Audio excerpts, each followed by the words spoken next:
Goruru Hemavathi back water ನಮ್ಮ ಮನೆಯಿಂದ. So ನಮ್ಮದು ಕುಡ್ಲಿಪೇಟೆ, ಎಲ್ರಿಗೂ ಬ್ಯಾಕ್ ವಾಟರ್ ನೀರ್ಗುಂದ.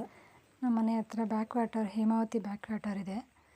ಸೊ ಸ್ವಲ್ಪ ಮಳೆ ಸ್ಟಾರ್ಟ್ ಆಗಿದ ತಕ್ಷಣ ನಮ್ಮ ಮನೆ ಹತ್ರ ನಿಂತ್ಕೊಂಡು ನೋಡಿದರೆ ಈ ರೀತಿ ಇತ್ತು ನಮ್ಮ ಮನೆ ವೆದರ್. ಸೊ ಇದನ್ನು ಸ್ವಲ್ಪ ಹತ್ತಿರ ಹೋಗಿ ವಿಡಿಯೋ ಮಾಡೋಣ ಅಂತ ಹೇಳ್ಕೊಂಡು ಮನೆಯಿಂದ ಹೊರಟಿದ್ದೀನಿ. ಹೊರಟಾಗ ಏನೂ ಅನ್ನಿಸ್ಲಿಲ್ಲ, ಸ್ವಲ್ಪ ಹತ್ತಿರ ಹೋಗ್ತಾ ಇದ್ದಾಗೆ ನೋಡಿ ತುಂಬ ಮಳೆ ಬಂದು ಹತ್ತಿರನೇ ಬಂದಿದೆ ಹೊಳೆ. ಹಾಗೆ ಹೋಗಿ ಅಲ್ಲೊಂದು ಫೋಟೋಸ್ ಅಥವಾ ಒಂದು ವಿಡಿಯೋ ಮಾಡ್ಕೊಂಬರೋಣ ಅಂತ ಹೊರಟಿದ್ದೀನಿ. ತುಂಬ ಟೈಮಿಂದ ಆಸೆ ಇತ್ತು ಮನೆಯಿಂದ ಒಂದು ಬ್ಯಾಕ್ ವಾಟರ್ದೊಂದು ವಿಡಿಯೋ ಮಾಡೋಣ ಅಂತ. ತುಂಬ ದಿನ ವೆಯ್ಟ್ ಮಾಡಿದೆ, ಮಳೆ ಸ್ಟಾರ್ಟ್ ಆದಾಗಿಂದನೂ ಒಂದು ವಿಡಿಯೋ ಮಾಡ್ಕೊಬರೋಣ ಅಂತ.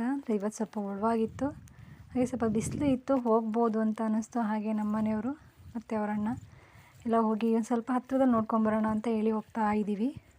ಸೊ ನೋಡಿ, ಇಷ್ಟು ಹತ್ರಕ್ಕೆ ಬಂದರೆ ಇಷ್ಟು ಬಂದಿದೆ, ಮನೆಯಿಂದ ಅಷ್ಟು ದೂರದಿಂದ ಬಂದಿದ್ದೀವಿ. ಮನೆ ಹತ್ರ ನಿಂತ್ಕೊಂಡು ನೋಡೋದಕ್ಕೆ ತುಂಬ ಹತ್ತಿರ ಅನ್ನೋಂಗೆ ಫೀಲ್ ಆಗುತ್ತೆ. ಬಟ್ ಹೋಗ್ತಾಯಿದ್ರೆ ಹೋಗ್ತಾನೇ ಇರ್ತೀವಿ, ಹತ್ತಿರನೇ ಹೋಗೋಕ್ಕಾಗಲ್ಲ, ಅಷ್ಟು ದೂರ ಇದೆ. ನೋಡೋಕ್ಕೆ ಮಾತ್ರ ತುಂಬ ಹತ್ತಿರ ಇದೆ, ಇಲ್ಲೇ ಕಾಣಿಸಿದೆಯಲ್ಲ ಹೊಳೆ, ಇಷ್ಟು ಹತ್ತಿರ ಬಂದಿದೆ ಅಂತ ಅನಿಸುತ್ತೆ. ಬಟ್ ಆ ರೀತಿ ಇರೋದಿಲ್ಲ. ಸೊ ನಮ್ಮ ಮನೆಯವರು ಅಷ್ಟು ಹತ್ರ ಬೇಡ ಬಾ, ಇನ್ನೊಂದು ದಿನ ಹೋಗೋಣ ಅಂತ ಹೇಳ್ಬಿಟ್ಟು ರಿಟರ್ನ್ ವಾಪಸ್ ಕರ್ಕೊಂಡು ಬಂದರು. ಸೊ ಹಾಗೆ ಒಂದೊಂದು ಫೋಟೋಸ್ ತೊಗೊಂಡು ಚಿಕ್ಕದಾಗಿ ಹಾಗೆ ಒಂದು ವಿಡಿಯೋ ಮಾಡ್ಕೊಂಡ್ವಿ. ಮತ್ತು ಮುಂದಿನ ವಿಡಿಯೋದಲ್ಲಿ ಸಿಗ್ತೀನಿ. ಬಾಯ್.